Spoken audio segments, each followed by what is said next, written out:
家长文化是咱台湾珍贵的文化资产。国立中山大学今年搁再和高雄地角电及圣堂合作，推出着家长体验课程，老师甲16位学生做伙学习，对开面到正式出军去到邮局拜庙参礼。来参加唔那是大学生，也有博士生哦。学校是希望讲透过课程建立大家对家长有正面的看法，或这项文化会当继续流传落去。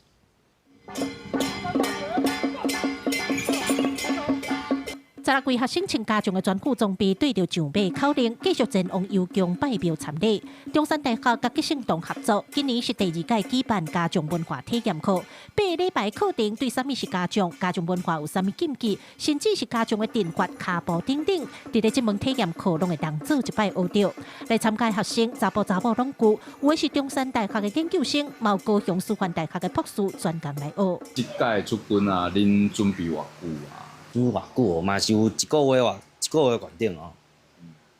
就是阮逐个礼拜拢有咧上课，拢有咧练咱的简化，练的步。透过这个课程，然后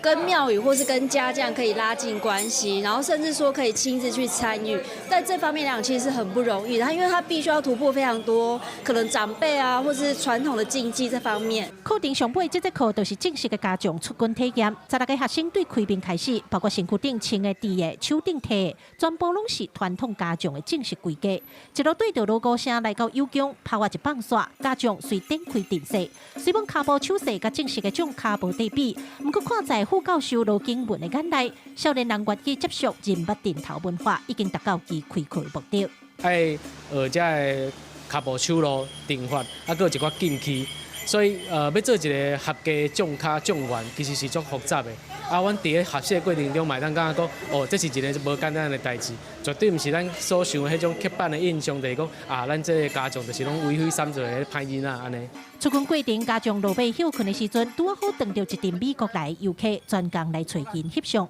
吉圣堂的总教练也伫边仔指导姿势甲讲解。罗景文讲，用台湾的家长文化来做外交，这是意外受益。记者邝家族邱超勇高雄场报道。